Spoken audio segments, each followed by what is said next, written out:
सिद्धिभ्य एष सुरासुरमणु सिन्धुवन्दितं दोदगादिकं मलं प्रणमामि वढ्ढमाणं तीर्थं धम्मस्कातारं शेषे पुण्यतीर्थहरे ससौवसिद्धे विशुद्धसाभावे समणे अणाणदंस चरित तव वीर्यायारे ते सौवे समगम पतेगमेव पतेगम वन्दामि अवट्टन्ते अर्हन्ते मानुषे खेते किच्चा अरिहन्ताणं सिद्धाणं तैणमो गणहराणं अज्जावैवगाणं साहूणं चैव संवेसिं तेसिं विशुद्धदंसं प्राणपहाणासमं समासेज्य उपसंपयामि सम्मं जतोर्निर्वाण संपत्ति। प्रवचन सार परमागम ज्ञान तत्व प्रज्ञापन महाधिकार गाथा 54 पृष्ठ 96। जम्पेच्छ दो अमुत्तम मुत्तेषु अदिन्द्रियं च पक्षणं शैलं सगं च इदरं तं प्राणं हवदीपचखम्। आज जो इस गाथा में ध्यान देने का खास विषय है वो पहले आप समझना।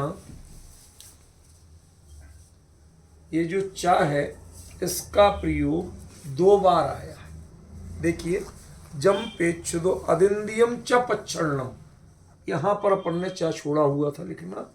एक ये है, एक ये है।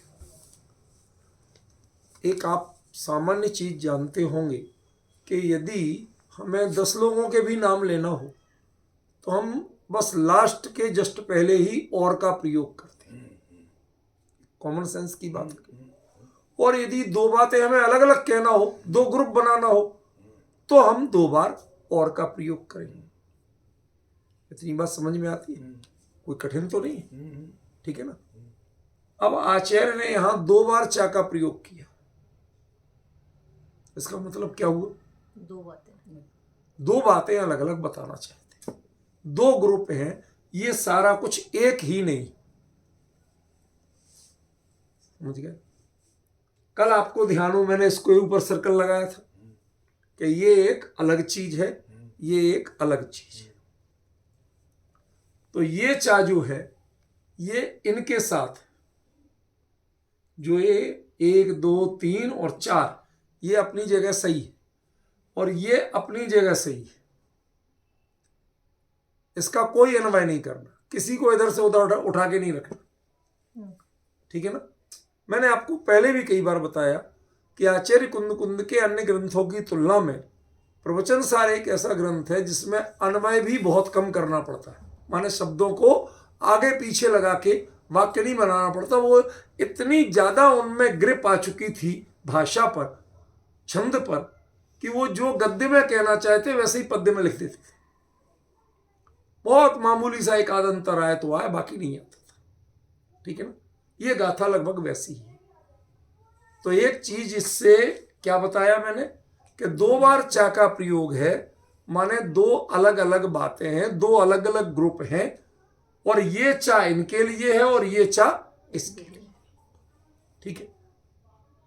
ये बात इसलिए बताना जरूरी है कि टीका में ऐसा कहीं नहीं बताया गया, सबको एक साथ किया गया।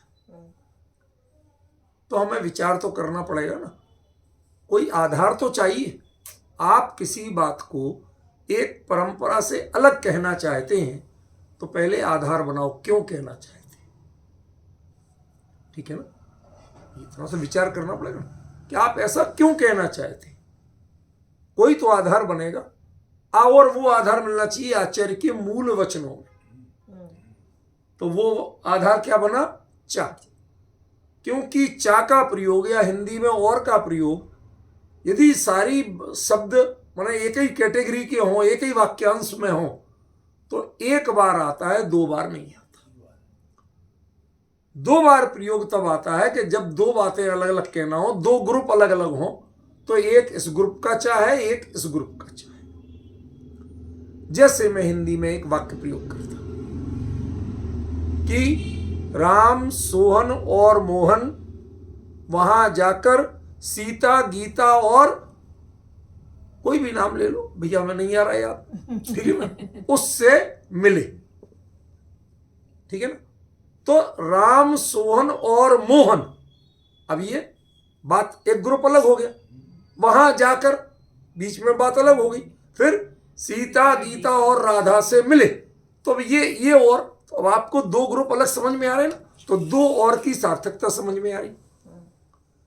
और यदि 2 और नहीं हो तो क्या करेंगे, कैसे बनेगा वाक्य, राम, सोहन, मोहन, सीता, गीता और राधा आपस में मिले, तरीका यही बनेगा कि नहीं बनेगा। लेकिन जब आचार्य ने 2 चा प्रयोग किए हैं, इसका मतलब ये दोनों एक साथ नहीं आएंगे, ये सारे, ये इसमें 2 ग्रुप बनाना ही पड़ेंगे। बात क्लियर हुई ना। देखो, हम लोग जब तक कोई बेस नहीं बनाएंगे, तो बेस के बिना आप कभी भी किसी बात की सिद्धि नहीं कर सकते, समझ नहीं सकते, ठीक है ना। कल की चर्चा आज हमें बिल्कुल नहीं करना है। आज की चर्चा का विषय यही है अकेला। कल की चर्चा का विषय क्या था, पेच्छदो जमणाणम हवदि तमणाणम पच्चखम हवदि। वो चर्चा हो चुकी, बहुत इत्मीनान से चली, उसको हमें बिल्कुल नहीं टच करते ही हम फिर वहां घुस जाएंगे, तो अभी हम डर के मारे उसको स्पर्श नहीं कर रहे, क्योंकि मेरी अपनी कमजोरी है, अक्सर छूते ही कुछ नया और ख्याल में फिर वो चल जाएगा। इसलिए मैं अभी जो वचन दिया था आपको कि आज इस पर चर्चा करूंगा, तो ये जम तो यहां से हट गया, यहां आ गया, तो आप इसको भूल जाएं थोड़ी देर के लिए। अब है मुत्तेषु अमुत्तम अदिंदियम पच्छन्नम शैलम सगम चैदरम प्राण, ठीक है। तो ये जो पेच्छदोणाणम हवदि, उसमें स्वयं का ज्ञान ये ज्ञेय रूप नहीं कहा गया,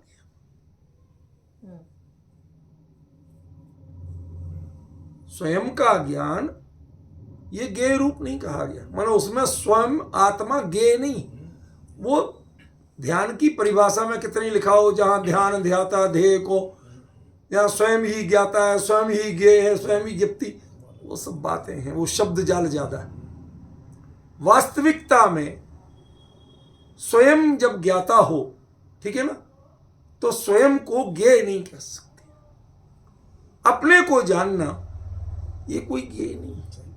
हमारे पिताजी एक दृष्टांत बहुत सुंदर देते थे कि वो पहले तो यही होता था, भाई लोग नाई के यहाँ ही दाढ़ी वाड़ी बनवाते थे, अब बाल कटवाने तो नाई के यहाँ ही जाते थे, लेकिन धीरे धीरे रेजर ले लेके दाढ़ी सब घर में बनाने लगे। तो नाई व्यंग्य करते थे, उनके धंधे पे चोट हो गई ना, 50% गया। बाल तो कभी कभी महीने में 1 आध बार कटना, दाढ़ी जो रोज नहीं बनाया, दूसरे तीसरे दिन तो बनती थी, तो उनका तो ज्यादा धंधा दाढ़ी से था, बाल से उतना था नहीं। उनको नुकसान हो गया है, घर घर रेजर घर घर अपने अपने कर लेते। तो वो नाई लोग व्यंग्य करके कहते थे, अब तो घर घर नाई पैदा हो गए, भाई अपना ये काम खुद करने लगे। तो पिताजी कहते, देखो भाई, अपना करने में, यदि अपनी दाढ़ी बनाने में हम नाई हैं, तो अपनी सफाई करने में हम भंगी हुई होंगे। कहते तुम भंगी हो, वो उनसे कहते थे। भाई किसी को ये शब्द या जातिवाचक नहीं बोलना चाहता हो, ये असल में आजकल थोड़ा अपराध हो गया ना, इसलिए मैं क्लियर करना चाहता हूं, ये तो मात्र दृष्टांत है। क्या क्या तुम तो अपने आप को नाई कहते हो, लेकिन तुम तो वो हो, क्यों? तुम तो अपनी सफाई भी करते हो। अरे साहब अपनी करने से कैसे हो जाएंगे, तो कहते हैं हम अपनी दाढ़ी बनाने से नाई कैसे हो जाएंगे। पॉइंट समझ रहे? अब अंतर समझ में आ रहा। दूसरे की बनाए तो हमारा धंधा है, और अपनी करें तो धंधा नहीं है। हम पेशेवर नहीं हो जाएंगे जितनी चाहे अच्छी बनाना जानते हो। समझ गए ना? अपना काम वह उसका पेशा नहीं होता, व्यापार नहीं। समझे?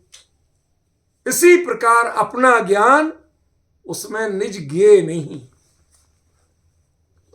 सही घटना हुई, भाई आया यहां, बाजार गया, मैं उसके साथ गया, तो वो कहीं कोई चीज देखने लगा। मैंने कहा यार ये नहीं ले, ये ठीक नहीं है। दुकानदार मेरे से लड़ने लगा, तू मेरा ग्राहक तोड़ता है। मैंने कहा अजीब आदमी है, 2 मिनट में तेरा ग्राहक हो गया और जन्म से मेरा भाई है। किसका रिश्ता सगा है? समझना तो पड़ेगा ना। तो हमें थोड़ी थोड़ी पहचान चाहिए। तो निज को एक्चुअली ज्ञेय रूप में नहीं लिया जाता, उसमें ज्ञाता और ज्ञेय का भेद ही नहीं होता। पर में होता है, निज में नहीं। समझ गए? इसलिए ये जो ज्ञान में झलकने वाले, उस प्रत्यक्ष ज्ञान में झलकने वाले ज्ञेयों का स्वरूप ये दे रहे हैं। ज्ञान किनको जानता है, केवल ज्ञान किस किस को जानता, या कैसा कैसा जानता है, ये नहीं दे रहे। अभी नहीं आया समझ में, अभी सिर्फ आप हाँ हाँ कर रहे हो। मैं क्या अंतर बता रहा हूं? पिछली गाथा में आपको मूर्तिक, अमूर्तिक, इंद्रिय, अतीन्द्रिय, ये सब पदार्थों के जानने वाले, वो उसको आत्मिक ज्ञान नहीं कहा था। कहा था, अंतर किया था कि नहीं किया था? याद है? अब भाई जिन्होंने नहीं सुना तो उनको भी हम थोड़ी देर इग्नोर कर रहे हैं। क्यों? अब आप सुन लो, मैं क्या करूं? अब वो सारी चर्चा दोबारा थोड़ी करूंगा। ठीक है? वो चर्चा भिन्न थी, और ये चर्चा में अंतर क्या है? यदि मूर्तिक अमूर्तिक देखना, इंद्रिय अतीन्द्रिय देखना, ये पर का विषय है, तो ये प्रत्यक्ष ज्ञान में ये कैसे दिख रहे हैं? प्रश्न समझ में आया कि नहीं आया? यदि मैं देखूं, जैसे कोई लौकिक दृष्टांत, कोई व्यक्ति ब्रह्मचारी है, तो उसके लिए ये स्त्री है, ये पुरुष, ऐसे भेद नहीं करना चाहिए। जो है भैया भव्य जीव है, खत्म। हमारी ये दृष्टि नहीं है कि तुम कौन हो कौन नहीं हो, हम इस नजर से देखते ही नहीं। कहते कि नहीं कहते? तो जब आप ज्ञान ज्ञेय को, ये अमूर्तिक है, ये मूर्तिक है, ये अतीन्द्रिय है, ये इंद्रिय ज्ञान रूप है, ऐसा यदि वर्गीकरण करेंगे ज्ञान का, ज्ञेय का नहीं, ज्ञान का, ज्ञान में ये मूर्तिक का ज्ञान है, ये अमूर्तिक का ज्ञान है, ये इंद्रियजन्य ज्ञान है, ये अतीन्द्रिय ज्ञान है, ये वर्गीकरण किसके थे वहां? ज्ञान के।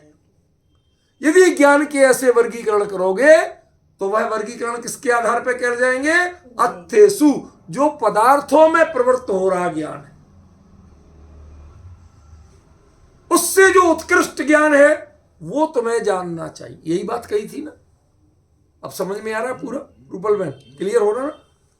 तो वहां पर जो मूर्तिक अमूर्तिक अतीन्द्रिय इंद्रिय जो भेद थे, वो ज्ञान और सुख के भेद थे, वो उसके विषय के भेद नहीं थे।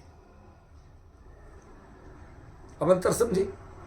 यहां पर जो कहे जा रहे हैं ये सारे ज्ञेय के भेद हैं, ये ज्ञान के भेद नहीं। अब डिफरेंस समझे भाई? पिछली गाथा का जो विषय था वो क्या था? शांत मन से इधर देखो तो जल्दी समझ में आएगा शुद्धात्म, उधर में कुछ नहीं मिलेगा, क्योंकि वो मैटर आपने पूरा सुना ही नहीं, पढ़ा नहीं है। शॉर्ट में तो समझ में आ जाएगा। क्या है मूल विषय? कि पिछली गाथा में जो कह रहे थे अत्थेसु जम उत्तम अमुत्तम इंदियम अदिंदियम च, उसके बाद में क्या कहते?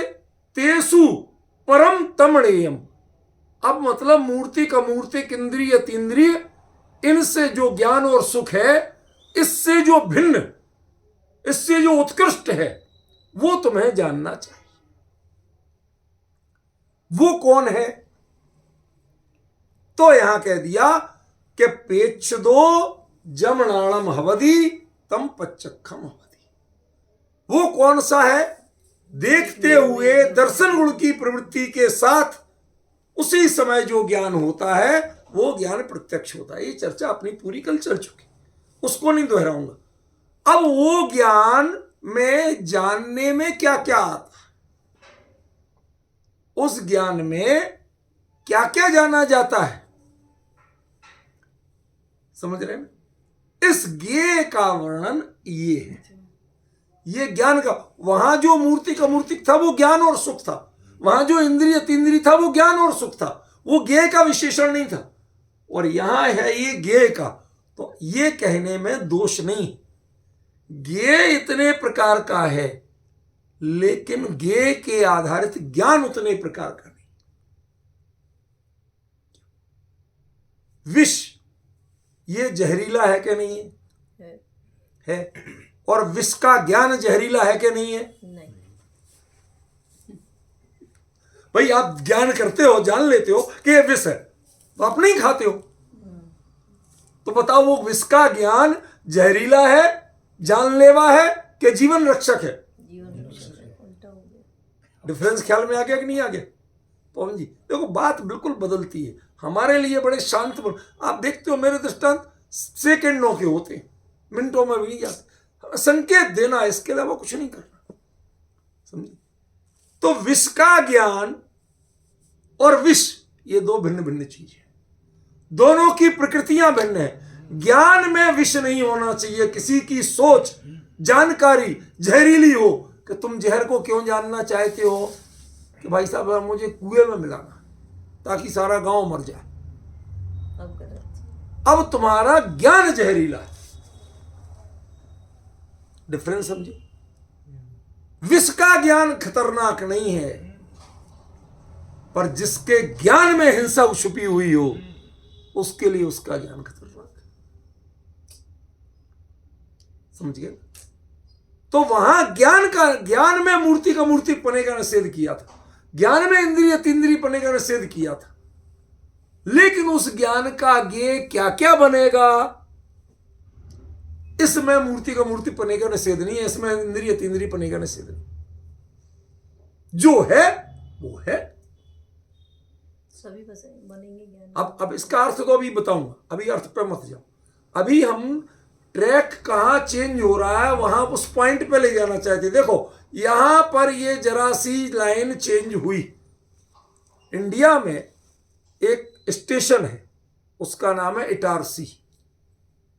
नाम सुना है किसी ने कभी? कुछ लोगों ने तो सुना ही होगा।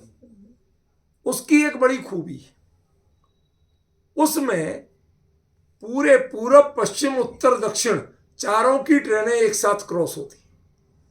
पश्चिम से पूरब जाने वाली भी वहीं होके जाएगी, उत्तर से दक्षिण जाने वाली भी वहीं होके जाएगी। अब एक ट्रेन बंबई से आई, कलकत्ता जाना था, इटारसी पे खड़ी। एक कलकत्ता से आई, बंबई जाना था। एक दिल्ली से चली, मद्रास जाना थी। अब वहां पर प्लेटफॉर्मों पे बिल्कुल बगल बगल में खड़ी हैं ट्रेनें, एक प्लेटफॉर्म के इस साइड एक इस साइड। आगे जो पटरियां हैं वो बिल्कुल मिलते हुए ऐसे हो रही, ये तो समझ रहे हैं, दिख रहे हैं ना, ऐसे। अब यहां पर जब आप ज्वाइंट देखते हैं तो पटरी में सूत भर का अंतर होता है। थोड़ी आगे बढ़ती है इंच भर का हो जाता है, थोड़ी आगे बढ़ती है 1 फुट का हो जाता है। देखते देखते ट्रेन कलकत्ता पहुंचती है, एक ट्रेन बंबई पहुंचती है, एक पूरब पहुंचती है। मुझे वो जंक्शन पॉइंट, असली जंक्शन वो है। स्टेशन को तो जंक्शन कहा जाता, असली जंक्शन पॉइंट को हमें पहचानना है कि आचार्य ने जो मूर्ति का मूर्ति इंद्रिय तीन्द्रिय कहा, एक जगह तो कहा कि साहब ये अर्थों का जो ऐसा ज्ञान है वो हमें इष्ट नहीं है, उससे श्रेष्ठ को जानो। और दूसरी ओर कहता है कि जो सबसे बड़ा प्रत्यक्ष ज्ञान है उसमें ये सब जानने में आते हैं। कहते यही तो आप अंतर समझ नहीं पा रहे। पिछली बार ये चीजें ज्ञान का विशेषण थी और अब ये चीजें ज्ञेय की पहचान। इसलिए इसमें दुविधा मत पालो।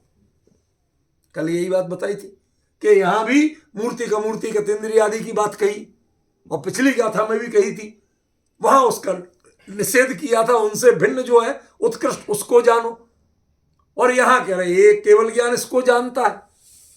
तो ये जो कन्फ्यूजन है, भ्रम है, दिमाग का दही हो रखा है, पहले इसको समझाओ, शांत करो।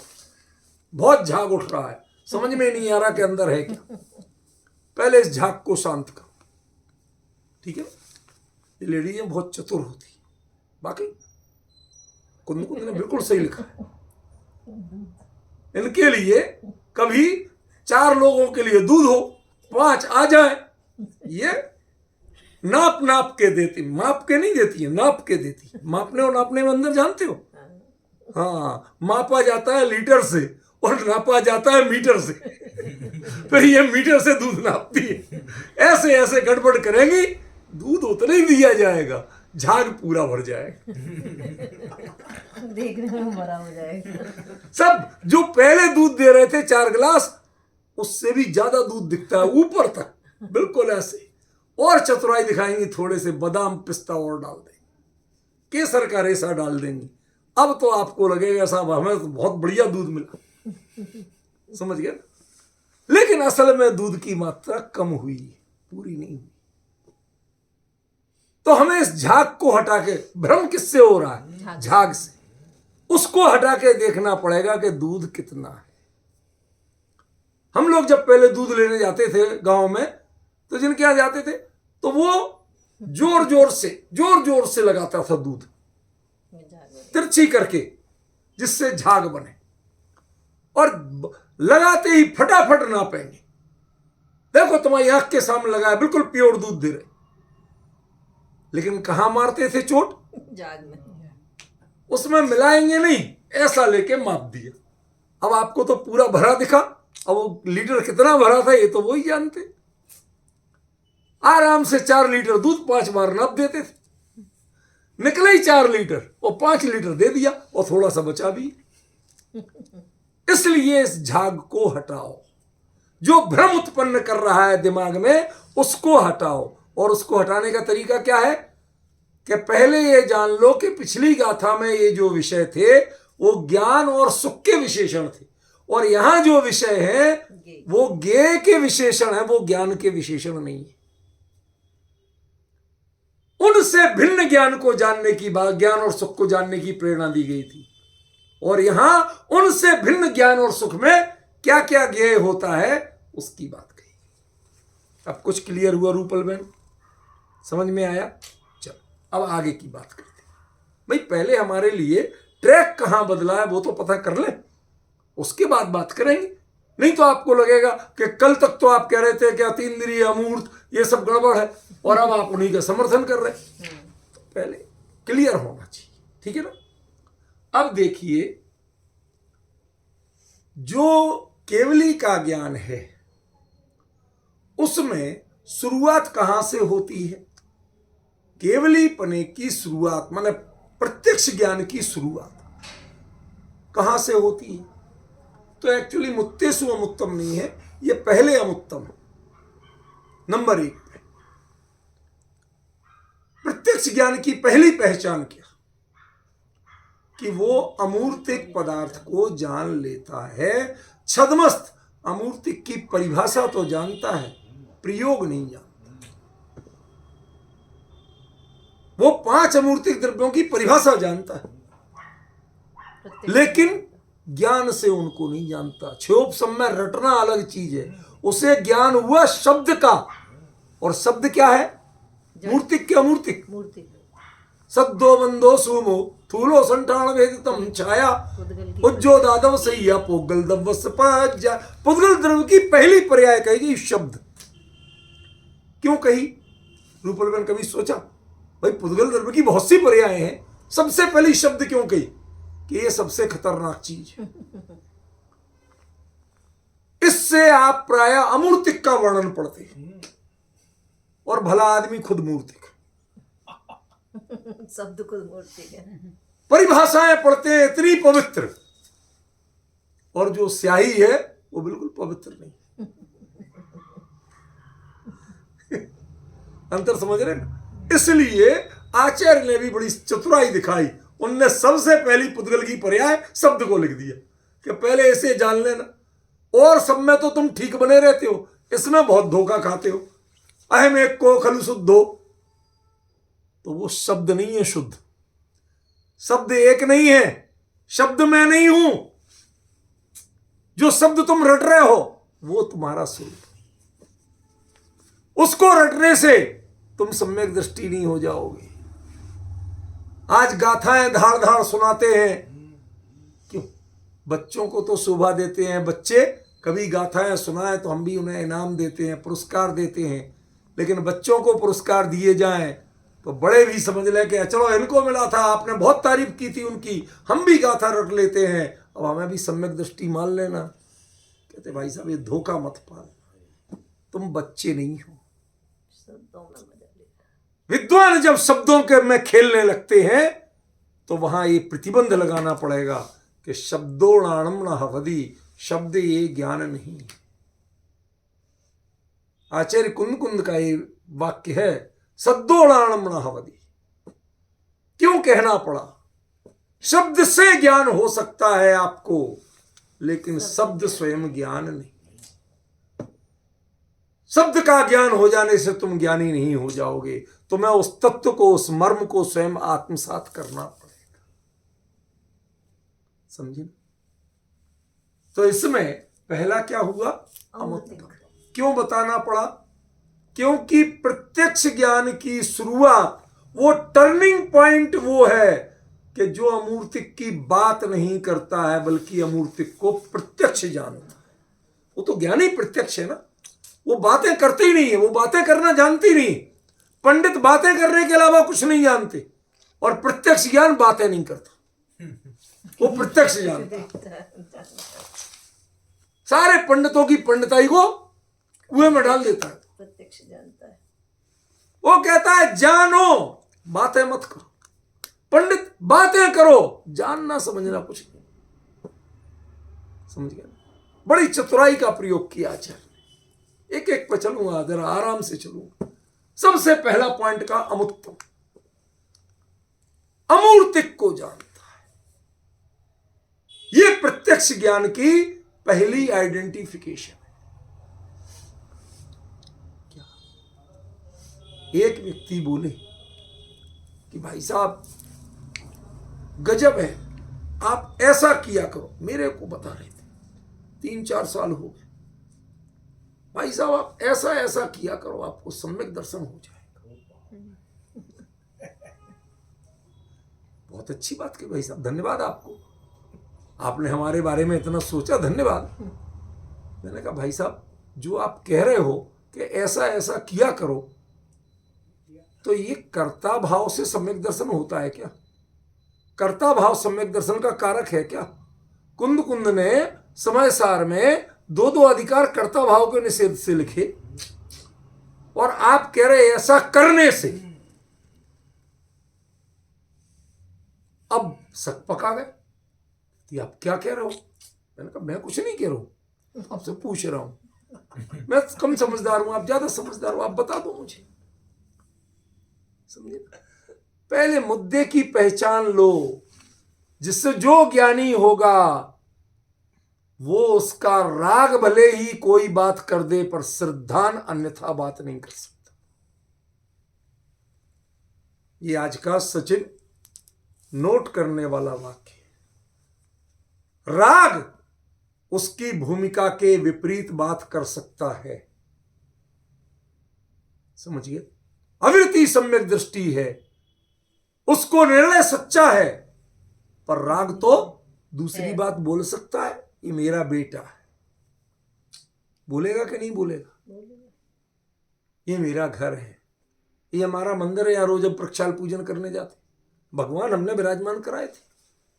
ये राग बोले जब तक क्षम्य है, लेकिन श्रद्धान बोलने लगे तो अक्षम्य है।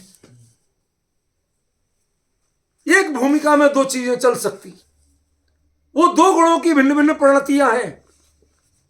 हमें इतना विवेक रखना पड़ेगा। आप यदि जो चीज सुधार श्रद्धान्वय की बात कर रहे हो और इलाज आचरण की बात कर रहे हो, भाई साहब आप खुद कंफ्यूज हो और कुछ नहीं, पूरे भ्रम में हो, गोते खा रहे हो और कुछ नहीं कर रहे हो। डिफरेंस समझिए ना। सारे लोग आपको आचरण पहले सुधारो भाई साहब, तब तक आपका, अरे विशुद्धि लब्धि परिणामों की विशुद्धता का नाम है, बाहरी आचरण के सुधारने का नाम नहीं है। तो बिगड़े रहने दो, कहते परिणाम शांत होंगे, सुधरे होंगे तो ये चीज तो अपने आप सुधरेगी। लेकिन तुम इसको सुधार के परिणामों को जानना चाहते हो तो ये पूरा धोखा है। समझ गए? ऊपर से तुम लेपा लेपी सही करना चाहते हो, लेकिन अंतरंग प्रणति की क्या हालत है उसका तुम्हें पता ही नहीं है, उसकी ओर देखते ही नहीं हो, तो आप धोखे में हो। इसलिए आचार्य देव ने छूटते ही पहली शर्त लगा दी, जमणाणम पच्चखम हवदी तम अमुत्तम जान। वो अमूर्त होके नहीं जानता, पर वो अमूर्त को जान।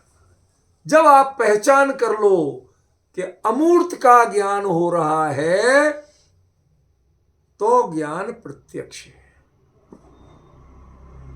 वो मूर्त अमूर्त का भेद नहीं कर रहा। जो आप तो जानते हो ना कि आपके 6 द्रव्यों में से 5 द्रव्य अमूर्तिक, उनमें से भी आत्मा से अलावा 4 द्रव्य, बल्कि 5 ही द्रव्य और बचते हैं आत्मा के अलावा। आत्मा के अलावा 5 द्रव्य कौन से अमूर्तिक बचते? परमाणु भी अमूर्तिक। ज्ञानी बता। टोटल कंफ्यूजन में है, घबरा जाता है। अरे भाई आत्मा, आपने सुना ही मेरा बहुत बाद में है ना, आत्मा माने मैं, उसके अलावा अनंत जीवास्तिकाएं भी तो हैं, वो तो अमूर्तिक है क्या नहीं है? वो भी तो मेरे से परे ही है, मैं थोड़ी हूं। कुंद कुंद ने जो आत्मा शब्द का प्रयोग किया वो सिर्फ मैं के लिए किया है, वो उन्होंने इस सब के लिए नहीं किया। अप्पा कहो, आधा कहो, समझ गए ना? ये जो प्रयोग किए इसका मतलब मैं। जब नियम सार में ये गाथा आती है शुद्ध भाव अधिकार में, जीवादि बहिर्तच्चम हेयम, जीवादि बहिर्तत्व है, तो कौन सा बहिर्तत्व है? अनुभव गोचर निज ज्ञायक के अलावा बाकी सब जितना आप शब्द से, ज्ञान से, विकल्प से, जिससे भी जानते हो। क्यों? क्योंकि पर में जो अमूर्तिक जीव है, जीवास्तिकाय है, उसका ज्ञान तो आप प्रत्यक्ष से ही कर सकते हो, परोक्ष से कर सकते नहीं। परोक्ष में परिभाषाएं रख सकते हो, परोक्ष ज्ञान मति श्रुत ज्ञान में परिभाषाएं रख सकते हो, लेकिन परोक्ष को जान नहीं सकते, और अमूर्तिक को जान नहीं सकते। जिस क्षण तुम्हारा ज्ञान अमूर्तिक को जानने लगेगा, जिस दिन वो प्रत्यक्ष होगा, उस दिन पहली पहचान होगी कि क्या करेगा, कि वो अमूर्तिक को जानेगा। इसलिए आचार्य ने शुरुआत कहां से की? जम पेक्ष दो अमुत्तम, सबसे पहला शब्द अमुत्तम। रूपल बहन, अमुत्तम का अर्थ अमूर्तिक होता है ये तो पता था, लेकिन इस गाथा में पहले क्यों कहा, इसका अर्थ किसी ने नहीं लिखा। अंतर पड़ता है। आप खाली वाटर माने पानी बताते हो, यही बुद्धिमत्ता नहीं। उसके पीछे जो आचार्य का विजन है वो भी तो बताओ ना। जब भी प्रत्यक्ष की बात चलेगी और वो अमूर्तिक उसको नहीं दिखेगा, जब तक ज्ञान का विषय नहीं बनेगा, तब तक तय जानना वो अमूर्तिक माने ये अमूर्तिक, ये अमूर्तिक, ऐसा नहीं, वो भेद करके नहीं, पर जिसे आप जानते हो ना कि अमूर्तिक है, वो भी आपको दिख रहा कि नहीं, ये बताओ।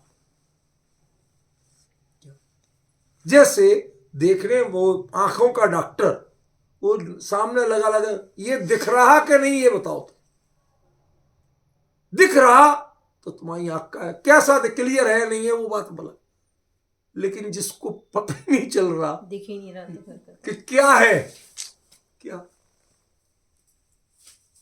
वो उसको दिखाया स्क्रीन, जिसपे आई ये वो दुनिया भर के लिखे थे लाइन, कि कौन सी लाइन दिख रही? कहती डॉक्टर साहब एक माचिस की डिबिया जितनी दिख रही। माने वो टीवी की स्क्रीन को तो माचिस की डिबिया कह रहा, तो अक्षर क्या पड़ेगा? कुछ नहीं दिख रहा। कहते भाई मेरे पास तेरा इलाज नहीं, मुझे बख्श दे यार, मेरी दुकान धंधा क्यों बर्बाद कर रहा? अभी कहेगा कि इलाज नहीं कर पाते, कुछ हुआ ही नहीं, फायदा नहीं हुआ। अरे तेरी आंख में ज्योति ही नहीं बची है, जो इतनी बड़ी टीवी की स्क्रीन तुझे माचिस की डिबिया जितनी दिख रही है, तो उसके अक्षर क्या दिखाई देंगे तुझे? जब जो तुम कहो कि हाँ भाई साहब ये 6 लाइनें मुझे पढ़ने में आ रही अलग अलग, तो छठवीं पढ़ के बताओ। अक्सर पढ़ तो रहे पर थोड़ा तो, हाँ कोई बात नहीं, थोड़ी नजर में कमजोरी है ना, उसकी तो हम दवाई डाल देंगे आंख में, उसके लिए चश्मा लगा देंगे। लेकिन यदि तुम्हें ये दिखता ही नहीं है तब कुछ नहीं। तो हमारे पास तेरा इलाज है। ऐसे ही केवली का शासन कहता है कि जो प्रत्यक्ष ज्ञान की बात करता है और जिसे अमूर्तिक ही नहीं दिखता है, उसका ज्ञान प्रत्यक्ष नहीं है। प्रत्यक्ष ज्ञान की पहली पहचान, डू यू नो अमूर्तिक और नॉट? अमूर्तिक को जानते हो कि नहीं जानते हो? हाँ सब जानते हैं। कैसा होता है? कहते जैसा होता है वैसा कभी शब्दों में नहीं आता, बराबर। क्योंकि शब्द स्वयं मूर्तिक है, स्वयं पौद्गलिक है। तो पौद्गलिक मूर्तिक जो है वो अमूर्तिक का वर्णन करेगा कैसे? तुम पूछना चाहते हो शब्दों में और पूछना चाहते हो शब्दातीत को, नहीं बता सकते। कैसे एक्सप्लेन करें? समझ रहे ना? इसलिए जो मणालम पच्चखम अवधि, जो ज्ञान प्रत्यक्ष होता है, तम अमुत्तम। सव्व पढ़मम अमुत्तम जानादि। ठेठ प्राकृत में सुन लो हमसे धीरे धीरे। सव्व पढ़मम अमुत्तम जानादि, सबसे पहले वो अमूर्तिक को जानता। इसलिए आचार्य ने सबसे पहला शब्द दिया अमूर्तिक। ये अमूर्तिक कौन कौन है? स्व के अलावा 5 अमूर्तिक द्रव्य, जो मैंने बोला था उस पर कायम हूं मैं।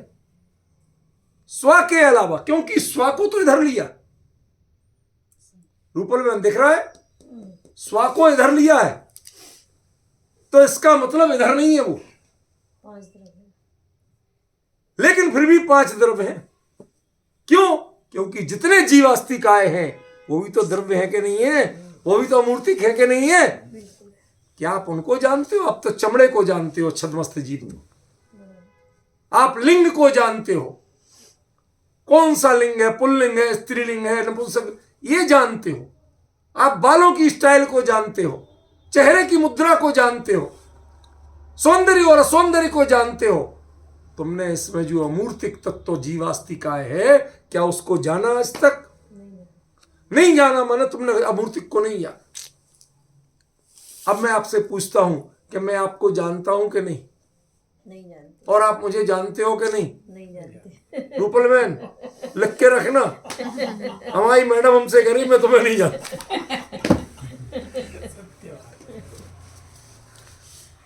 अब दुविधाएं समझ में आना शुरू हो रही हैं, समस्याएं कहां से आती हैं समझ में आना शुरू हो रही हैं।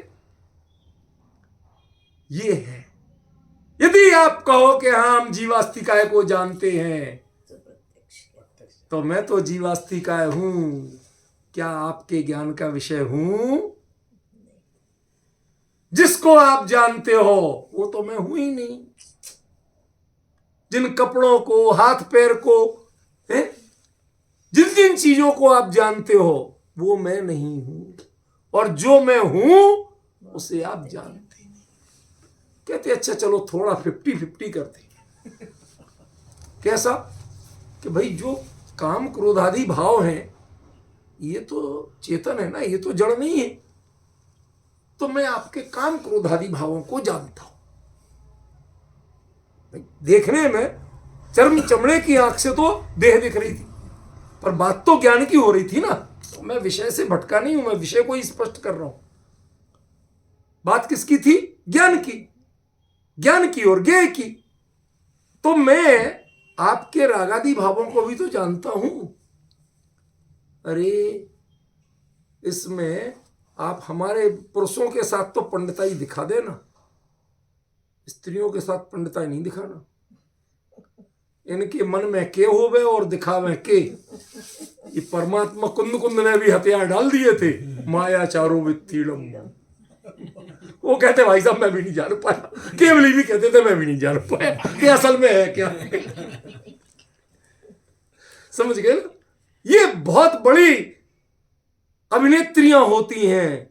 ये चाहें तो जिसको घर में कहेंगे उसको मुझे फूटी आंखों देखना पसंद नहीं है, और जब वो आएगी सामने सबसे पहले गले मिलेंगे उससे, मुस्कुरा के बात करें, अरे बहुत दिन में आई तू, और जाते ही फिर कहेंगे नास मिट्टी आ गई थी, मेरा टाइम खराब कर। यदि ये वृत्ति है तो आपने इन्हीं को क्या जाना, आपके काम क्रोध आदि की असलियत क्या जानी आपने? इनके अमूर्तिक रूप को जान पाए क्या आप? नहीं जान पाए आप स्थूल जो पौद्गलिक संरचनाएं हैं, जो चर्म चक्षुओं से दिखता है, उसको आप काम क्रोध कहते हो। कितना बड़ा अंतर है। आंखों में कोई किसी को चाहत से देख रहा है, इसको आप प्यार कहते हो, राग कहते हो। इसका नाम राग नहीं है। जो अभिनेत्रियां दूसरे को जिसको देखना तक पसंद नहीं करती हैं, जब मोटा पैकेज मिलता है, चौगुना साइनिंग अमाउंट मिलता है, तो उसके साथ बड़ी चाहत से देख के ऐसे देखती हैं बिल्कुल इसकी सगी हो, और सूट खत्म होते ही वो नमस्कार भी करे तो नमस्कार का जवाब नहीं देती। ये डिफरेंस ये क्या बताता है कि आप राग या द्वेष को, काम या क्रोध को जिन चीजों से जानते हो वो पौद्गलिक हैं, वो अमूर्तिक नहीं।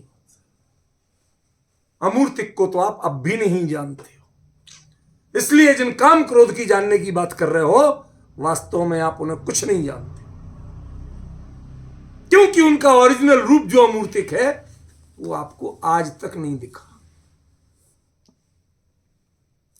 किसी के मन में असल में परिणाम क्या है नहीं जान सकते।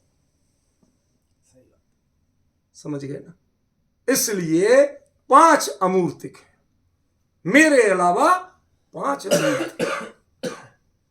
अनंत जितने जीवास्तिकाएं हैं वो भी अमूर्तिक हैं, उनके जितने परिणाम हैं वो भी अमूर्तिक हैं। उन सबको जानने की जब बात करोगे, दावा करोगे, जानने लगोगे, तो तमणाणम पच्चखम हवदी, हम उस ज्ञान को प्रत्यक्ष कह दें। पहली शर्त क्या थी? पेच्छ दो जमणाणम हवदी, दर्शन के साथ जो ज्ञान होता है वो प्रत्यक्ष। नेक्स्ट स्टेप, जोड़ाणम अमुत्तम जानादि तम पच्चखम हवदी। अब छदमस्त तो अभी भी बेचारा एक साइड खड़ा है। क्यों? क्योंकि अभी उसका एरिया ही शुरू नहीं हुआ। भाई अमूर्तिक उसे पल्ले ही नहीं पड़ता, आप जितना चाहे बोलते जाओ, खड़ा है, देख रहा है, इंतजार कर रहा है। क्या जाने तो तब जब पल्ले पड़ता हो, तब तक तो खड़ा है। इसके बाद वो कहता भाई सब कुछ हमारी भी बात करोगे कि आप अपने लेवल की बात करते रहोगे?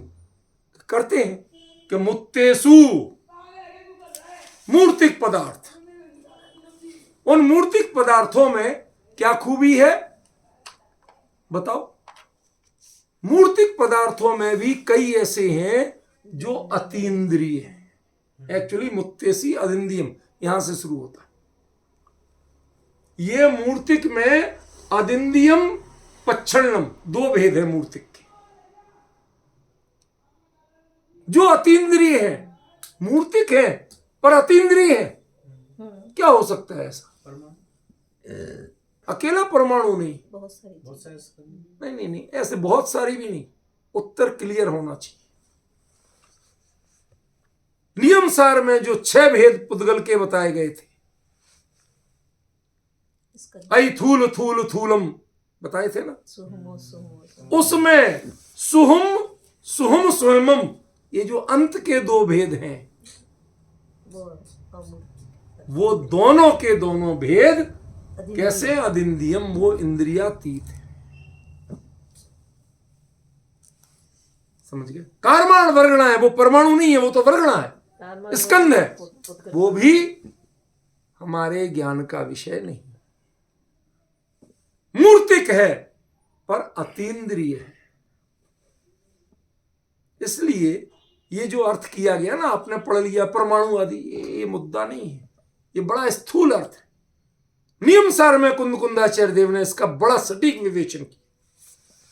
आप लोगों ने सुनी हो गाथाओं पे चर्चा, नहीं सुनी हो तो सुनना, पता चलेगा कितनी विस्तार से चर्चा की गई थी। 9 घंटे चर्चा हुई थी एक गाथा पे रूपल में। 6 भेद, पुद्गल के 6 भेदों पे 9 घंटे चर्चा हुई थी। और अपनी चर्चा की गहराई तो आप जानते हो कि इधर उधर की चुटकुलेबाजी तो उनमें होती नहीं, समझे ना। उसमें सबसे ज्यादा चर्चा का विषय क्या था?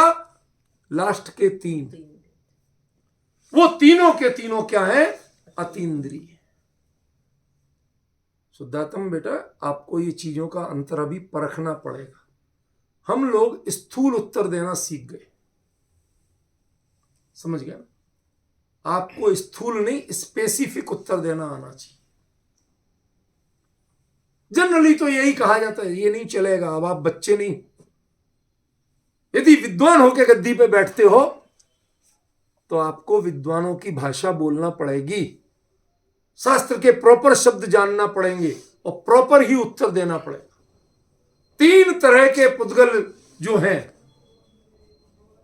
सूक्ष्माति सूक्ष्म, सूक्ष्म और सूक्ष्म स्थूल, ये जो 3 तरह के पुद्गल हैं, वो तीनों तरह के पुद्गल अतीन्द्रिय है, मूर्तिक है पर अतीन्द्रिय। आप लोग कहते भाई साहब कुछ मूर्तिक की ही बात कर लो, कहते भले आदमी तो मूर्तिक को सबको जान लोगे? हाँ साहब बिल्कुल जान लूंगा। कहते बावड़े हो, असल में मूर्तिक में भी जो अतीन्द्रिय होता है उसे प्रत्यक्ष ज्ञान ही जानता है, परोक्ष ज्ञान नहीं जानता। मति श्रुत अवधि मन प्रेय चारों नहीं जान पाते हैं। कारमान वर्गणा को चारों नहीं जान पाते, और कारमान वर्गणा से भी जो सूक्ष्म है उन्हें चारों नहीं जान पाते। उनको कौन जानता है? प्रत्यक्ष ज्ञान, केवल प्रत्यक्ष ज्ञान। तो यहां मुत्तेसु शब्द इंपॉर्टेंट नहीं है। मूर्तिक के 2 पार्ट, एक अतीन्द्रिय पार्ट और एक प्रच्छन्न पार्ट। इन दोनों को प्रत्यक्ष ज्ञान के अलावा अन्य कोई नहीं जान पाता। जो जान जाए वो प्रत्यक्ष ज्ञान ही होगा।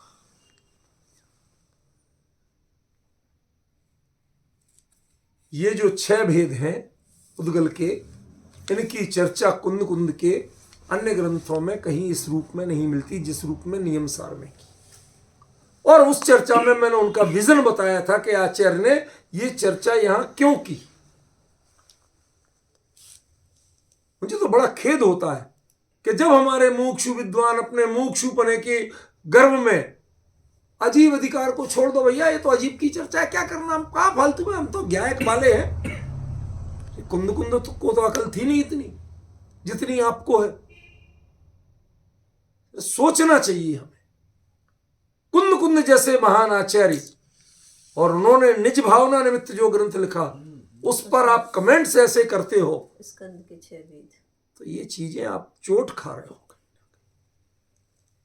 समझ में आया?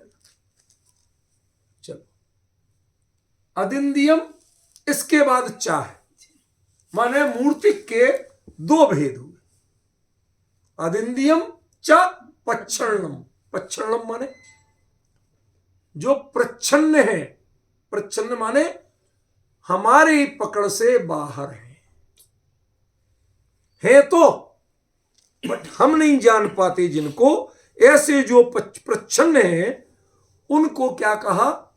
अंतरित, ढके हुए। आपका जितना चाहे ज्ञान हो, जितने चाहे जानकार हो, पर स्थूल रूप में जिसे प्रच्छन्न कहोगे उसे सामान्य मति सुख तो नहीं जानते हैं। अवधि मना पर्याय आंशिक रूप से जान ले, वो अलग बात है। आंशिक रूप से क्यों कह रहा हूं? क्योंकि अवधि ज्ञान मना पर्याय, मैं अवधि ज्ञानी हूं, कदाचित हूं नहीं, बता रहा हूं कि जैसे मैं अवधि ज्ञानी हूं तो मैं जहां पर उपयोग केंद्रित करूंगा उसी प्रच्छन्न चीज को तो जान पाऊंगा। अब यहां पर जितनी है हर चीज को तो नहीं जान जाऊंगा। पॉइंट समझ रहे?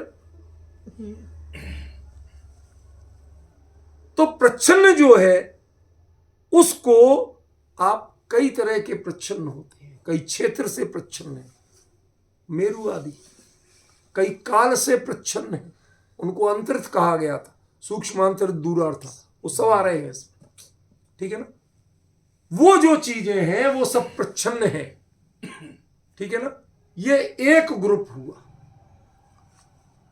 प्रत्यक्ष ज्ञान के ज्ञेयों में पहला ग्रुप क्या है? अमूर्तिक को जानना, मूर्तिक में अतीन्द्रिय और प्रच्छन्न को जानना। दो ही का मूल ग्रुप था, मूर्तिक और अमूर्तिक। तो अमूर्तिक को पूरा जानना और मूर्तिक में इनको जाना। यदि ये जानते हो आप तो आप प्रत्यक्ष, नहीं जानते प्लीज प्रत्यक्ष ज्ञान का नाम मत लो। फिर कहते हैं ये दूसरा ग्रुप। ये चर्चा क्यों कर रहे हैं ये तो स्पष्टीकरण कल आ पाएगा। मैंने कल ही बता दिया था कि इसका प्रयोजन तो कल आएगा। आज तो इस विषय की चर्चा चल रही। सैलम सगम च इदरम, एक द्रव्य की सकल पर्यायों को जानते हो क्या आप? नहीं। हमारे आपके जितने चाहे आत्मीय संबंध हो, सालों से संबंध हो, हम एक दूसरे के पिछले भाव और अगले भाव को नहीं जानते। जानते हो तो बताओ। इसी भाव को भी नहीं जानते। अरे इस भाव को नहीं जानते, मैं तो अभी बात कर रहा हूं, बात को बढ़ने तो दो, मैं क्रम से बात करता हूं, ठीक है ना। क्या गारंटी है कि पिछले भाव में हम क्या थे, अगले भाव में हम क्या होंगे? कुछ पता है? ये हिंदुस्तान में कुछ धर्म है जो कहते हैं कि तुम्हारी जन्म जन्मांतर तक हम तुम्हारे ही बनेंगे और तुम हमारे ही बनोगे। एक वो करवा चौथ कर लो, फला कर लो, ढिमका कर लो।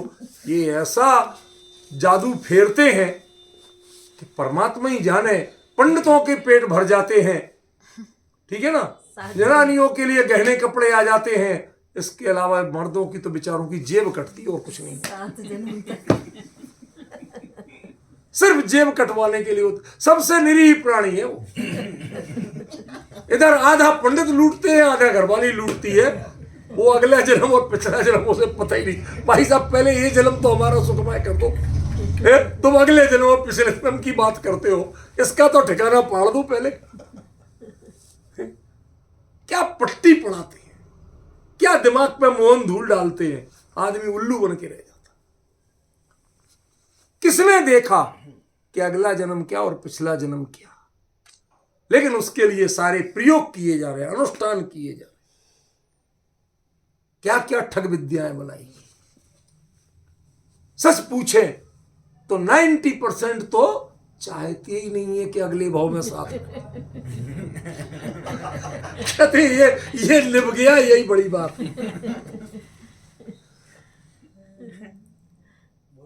मैं आपको बड़ी खरी खरी बोल रहा हूं, नाराज मत होना।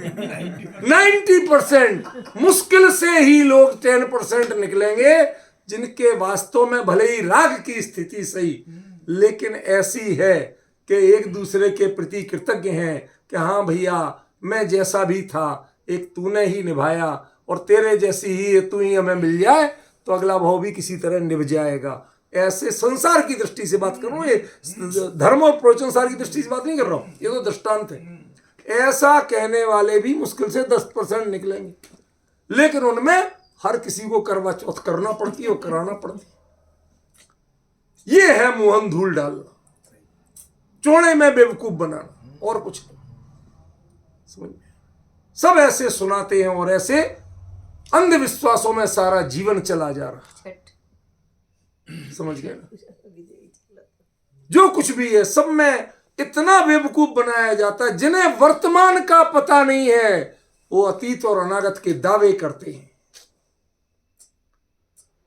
आचार्य कहते हैं तुम प्रच्छन्न को जानते हो क्या? अगला भाव देखा है तुमने? नहीं देखा तो तुम दावा कैसे करते हो? किसकी बात कर रहे हो आप? क्या तुम्हारा धर्म सिर्फ हमारे लोगों को बरगलाना जानता है, मिसगाइड करना जानता है? गाइड करना है तो तथ्य बताओ। पहले तो उन सबसे पूछो कि वो एक दूसरे का चाहते भी हैं साथ। तुम पंडितों ने अपना धंधा फैलाने के लिए फैलाया हुआ है। उतने पब्लिक से पूछो कितने लोग मजबूरी में तो कहेंगे, मजबूरी में तो सामने तो कहेंगे, अकेले में पूछ के देख लो। कहते हैव यू एनी ऑप्शन? पहला प्रश्न कहेगा कोई और विकल्प भी है कि पंडित जी? ये मैं आपको व्यंग नहीं करना चाहता, अर्थ बता रहा हूं, आपको एहसास करा रहा हूं कि क्या प्रच्छन्न को आप जानते भी हो? किसी को पता भी है? सारे भविष्यवक्ता बने बैठे हैं। पहले अपना भविष्य तो पता नहीं है कि पंडित जी तुम्हारा यहां से निकल के जाओगे तो क्या होगा। सारी दुनिया का भविष्य बताते बैठे। समझ गया ना? इसी प्रकार उन्होंने क्या क्या कहा है आचार्य, इन्होंने बहुत अच्छे इसमें स्पष्टीकरण दिए, पर कई चीजें उन्होंने अतिरिक्त भी दे दी। ध्यान रखना यहां क्या कहा, ये दो भेद किसके हैं? मूर्तिक के। अब टीका में कहां गड़बड़ी हो गई? अतीन्द्रिय परिणाम होते ही नहीं। ये मूर्तिक होते हैं क्या? बेटा समझ में आ रही? होते हैं क्या? इसमें जरा पढ़ के बताऊं।